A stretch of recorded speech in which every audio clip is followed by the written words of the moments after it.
You know, there's some people who actually like my intro. Maybe I should just continue streaming it.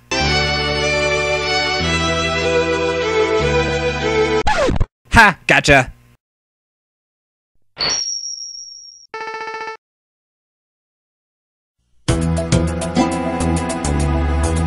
So every time a new trio comes out, I seem to immediately decide one I really like, and that Pokemon seems to really overshadow the other two in the process, though I tend to still like them. And the case is no different with Landorus. So I guess you're wondering, how did I do that with the Kami trio due to similar design? Well, once the alternate forms came out, I was like, cool! Also, I like the ground flying typing. But both forms can definitely work pretty well in battle. Its Incarnation form has more speed, able to outspeed quite a lot of Pokemon, as well as access to Sand Force, which increases attack power of a number of his moves. And his move pool is definitely very standard for physical ground type attackers, but he also gets more physical attacks than most, such as Hammer Arm and Outrage. In his Therian form, it loses a little of its speed in favor of getting Intimidate as well as more attack, being able to cripple physical attackers on a safe switch as well as being able to dish out a big deal for its unpredictable move pool. And this can definitely be a good choice depending on your team. And now, what sets it up here? Its concept. I'm usually used to legendaries being these big pieces of destruction and wreaking havoc upon the world and yada yada yada. Though the Kami trio mainly shares this trait, Landorus is actually the guardian of the land, as its Pokédex entry would suggest. But its main purpose is actually to calm down the two of this trio, as well as fertilizing the land from the storms that the other two caused, which makes the crops grow. I think this shows a lot of beauty within these sort of natural disasters. So a really good concept, great battle capabilities, and a cool design is what gets this Pokemon here.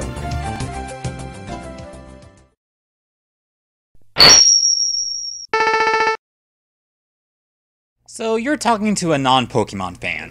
They most likely know about Pikachu, they most likely know about Charizard, and they most likely know about, well... Meowth! That's right! This guy. And why not? He's pretty much the second mascot of Pokemon next to Pikachu. Someone at Game Freak even suspects that Satoshi based Meowth off his cat. However, it's more likely that Meowth is based off of fortune cats from Japan. In battle, Meowth is okay. Or more specifically, Persian if you want to argue how good it is with its fully applied statistics. With access to a number of secondary effect moves, along with Technician, without even needing the Dream World for it, it can definitely be proven to at least make a decent attacker, along with its really good speed. It's not something I would use in every Fire Red playthrough, but what of course puts this guy here is, well, the anime. So even if you hate it now, you probably still find this guy to be silly. He works almost as the brains of the Team Rocket group, though he's not really that smart. It's kind of like the Three Stooges, where one of them is just slightly more intelligent than the others. But why I think I like Meowth is that despite how tired I get at seeing Team Rocket every episode, except for Best Wishes, their Meowth always just had that charm within his personality, as well as his accent, that can really make you smile.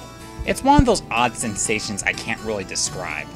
I guess it's just what you call entertainment. But I'll always really like Meowth, despite how old I get, and he deserves a spot on my list.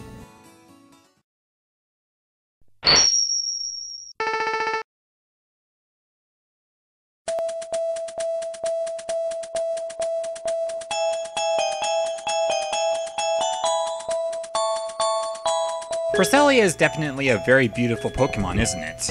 And hey, its massive bulk works quite nicely as well. I mean, just look at this! This is insane! Well, as you probably guessed, Cresselia has access to a variety of support moves, and moves that allow for it to stall. This can definitely be a threat to both physical and special attackers. However, it's not invincible. This is mainly due to the typing given, which is Psychic, which can be an odd type for defensive Pokemon, especially considering the dangers of pursuit trapping. If it was something like Steel type, then that would simply be insane. It also carries its signature move, Lunar Dance, which will cause her to faint in order to recover all status and health of the next Pokemon sent out, which can definitely help set up, but really, its concept is what gets it here. So Cresselia is essentially the opposing version of Darkrai, and much like the yin inside the yang in that aspect. Cresselia is a Pokemon of dreams, and can vanquish nightmares, including the ones created by Darkrai. This is even neater when you consider its design, which though it looks something like a swan, it also represents something like a dream catcher, which is a really neat idea since it's also a planetary Pokemon, for its rings that resemble a planet. But there is definitely a lot to interpret off of Cresselia, and I really could go on. Oh right, it's not an event! Whoopee! But Cresselia wins this spot mainly by concept alone, and though it never had any major roles in games or any other media, it might get higher, depending on what Game Freak decides to do with it.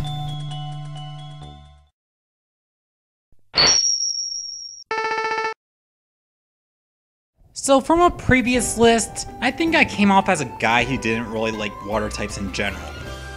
You kidding? I like a lot of water types.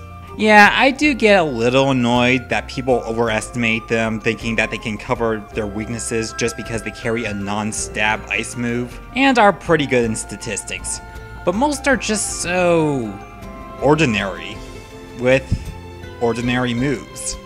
So as long as they have some class, I really like them, and that's the case with Empoleon, my favorite starter Pokemon from Sinnoh. This has to be one of the coolest typings I have ever seen on a Pokemon combining water with one of my favorite typings known as Steel. This gives Empoleon resistance to a lot of types and truly accommodate for water's weaknesses. Though it may suffer from common stab weaknesses such as electric and fighting types, that is a small flaw. It also has a large amount of special defense and special attack, which is great considering its rather large move pool. Though it's rather shallow leveling up, which in Sinnoh is not a good thing. But what really sets it up here is its concept. So just look at this thing first. Now look at its Pokédex entry. It's said that Empoleon travels as fast as a jet boat and slashes through iceberg with its metal claws. Its beak also makes a powerful weapon and resembles a trident, which most likely takes references off of Poseidon.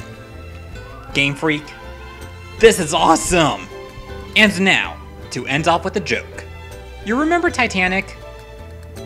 That was a sad movie.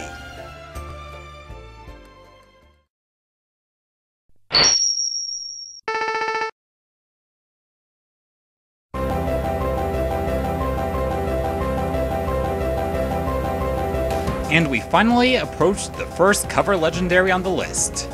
Here it is, the space deity itself, Palkia. Now, being a legendary gargantuan, the statistics are just insane. With a base special attack power of 150 and natural speed and defenses, this is not something you want to mess around with. And its stab water moves are only complemented and increased due to Kyogre's Drizzle ability. The move pool is also rather massive, giving it access to a large variety of special attack moves, as well as its signature move, Spatial Rent. Well, I could continue on how powerful Palkia is, but honestly, you should probably know by now how much I really don't like saying one Pokemon is better than another. So instead, the concept. Basically being a space god, it has the power to warp space itself. It can pretty much move any object at any given time to its own whim. And that's pretty cool. Much like Dialga, Palkia's design is very dinosaur-like, and it's most likely a theropod. Not only that, this is the first game event legendary capture I've ever had, if that makes any sense. Okay, so you got the other legendaries where you go like enter the dungeon, find the legendary, parahacks, change Pokemon, attack, bag, Pokeball, Pokeball, Pokeball, Pokeball, Pokeball. Pokeball. Yes! Palkia's catch to me was just oddly satisfying. Maybe it was because it was after the awesome fight with Cyrus beforehand, but this felt like a fresh addition to the series, and I for one welcomed it. But Palkia is great. It's a Pokemon that has been placed into my memories, and it might be there forever.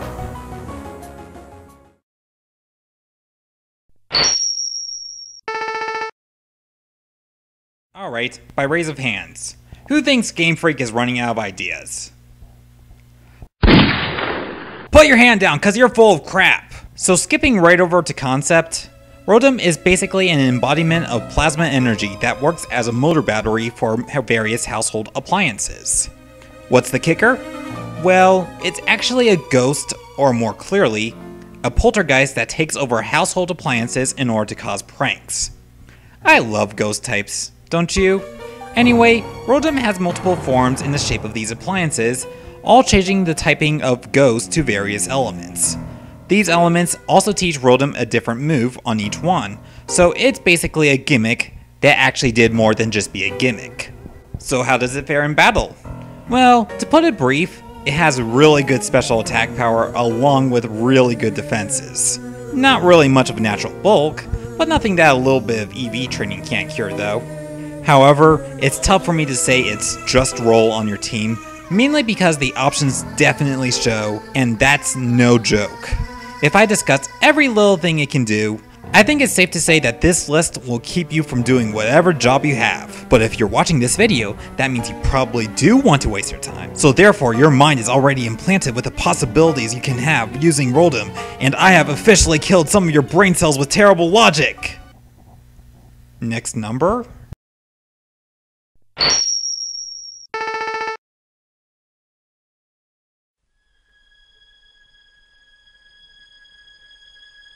So this is a Pokemon that seems to either be viewed as a novelty item, or just something that you really like. Ladies and gentlemen, Celebi. And seeing how it's on my list, I am one of those people who apparently really likes it.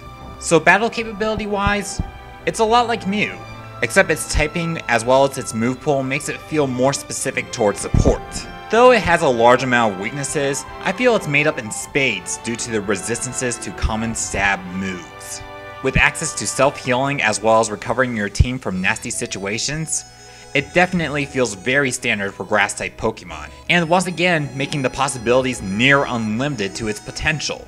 Moving on to concept. Celebi is a spirit of the forest who watches over the life of the plantations that live within it, and also has the power to restore any sort of plantation to perfect health. It can also time travel, which is why a lot of trainers aren't able to catch it. But that's why I actually like it. I view Celebi as more of something beautiful and a great opportunity just to simply see, rather than just something you need to catch for selfish desire. I think both movies it appeared in executed this message well, but I have to say, I appreciated the Zoroark movie a bit more, mainly because I found Kodai to be a madman and it just brought a lot of tension to the plot as opposed to the... well... this isn't the time to rant. I think the only problem I had with Celebi is that the one in Mystery Dungeon was shiny, saying that I will never get a shiny Pokemon in my life.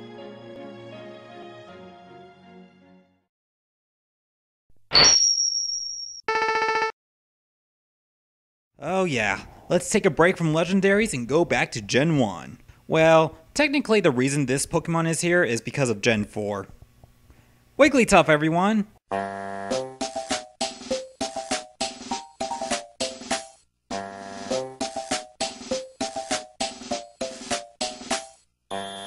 So I guess you guys are wondering why I placed Wigglytuff here due to its questionable statistics.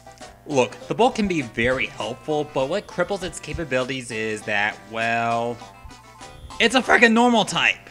The only normal type that can pull off defense is Snorlax, and possibly Clefable, and maybe even Audino in some cases, but the point is that the only strategy is to get a wish off and hope for the best. Okay, I know there's some exceptions to this, but damn it, it needs a little bit more defense. But the reason it's on here is not to say how it's beast in battling, but it comes from the role within Pokemon Mystery Dungeon.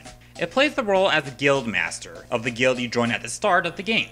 At first, Wigglytuff seems like a spoiled child that cries over the drop of its hat. But later on, you see that he's actually a very well developed and likable character. And it definitely shows within the special episodes within Explorers of Sky, where it shows his cheery personality that happens pretty much all the time. And though it appears oblivious during the cheerful segments, when he's threatened, it's basically pitch black, everything is knocked out. Ha ha, you fail. So, Wigglytuff, though its statistics is pretty poor, it's mainly here because of Mystery Dungeon, and it's a character you would look forward to as far as its hilarious dialogue, fun personality, and a pretty interesting backstory as well. But we'll get to that later on.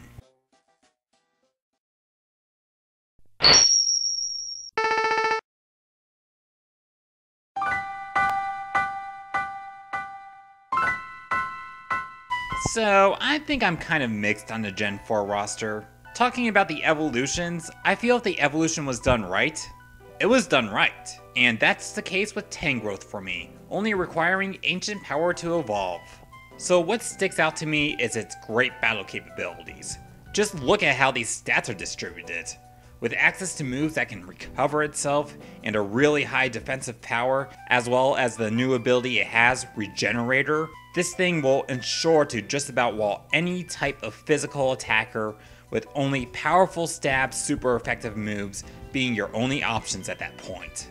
Or setup moves. But the fact that Tangrowth can actually fight does mean you have to be very careful. So battle capabilities aside, Tangrowth is essentially a big bundle of vines sewn together to make, well, a monster. But what it's actually based off is, well, vines. Kind of more like the wild growth of vines, because after it catches its prey, it grows back whatever arms it lost. You think plants are helpless? Well, that's where I proved you wrong. But Tangrowth is a beast for defensive capabilities, and hey, you don't like the design of it? Then I suppose you don't like the design of Tangela either. Hey, Pokemon have always been kind of silly. Not only that, if you don't like Tangrowth in general, it at least gave Tangela a boost from the Evolite. Both sides are happy, now shut up.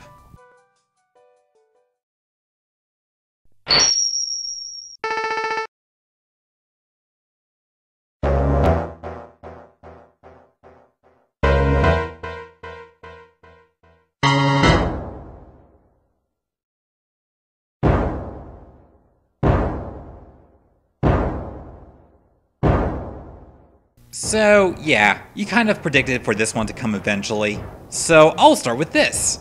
Previously on Talk Show with Nerds. No, I did not make a mistake when making my script and accidentally placed it on the underrated list instead of the overrated section. But more infamous than anything else, I do believe people get really out of hand just because of this one Pokemon. The main problem I have with this argument is that people fail to realize what ancestral being actually means.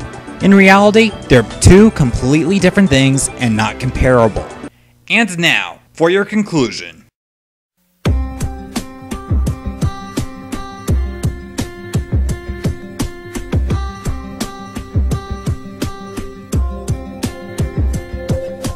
So let's begin design-wise. Simply put, llamas are a silly looking animal and its design makes me think that God is a llama with a cheese wheel. But really, I think you just have to look at the design to see how cool it looks. But admittedly, the design is too complex to really go over all of it. On to more important matters. Battle-wise, the concept behind Arceus is that he's a Pokegod in charge of all the elements. And before battle, you can equip him with any element you like. This makes Arceus incredibly versatile, being able to go with literally any role for your Uber team. Though single typing is a small issue, it's definitely very powerful considering its stats. Which is one reason I can't place it any higher than this. It's kind of like how some Smash Bros. Player will deny themselves of Meta Knight. You just kind of feel bad for using it. I keep Arceus off the battling field, making it only used for competitive battling in the Uber tier for me. But something I do like is how Sonoa did leave some hints of Arceus' presence, kind of giving you that sense of a bigger power on the playing field. However, what I really like is its role in the movie. In Arceus in the Jewel of Life, it played the role as a vengeful Pokegod, where the past mistakes of others costed the residents of the present time. Though it seems kind of mindless, the Pharaoh Rage is what's causing it. But when Ash and his companions were sent back to the past, you as a viewer see a different side to the Pokegod. And I really don't want to say more without spoiling what happens. But I will say that the conclusion was pretty impactful and can really touch your feelings while bringing a pretty strong message. So, why not end off this part of the list with more controversy? I still find Arceus overcriticized.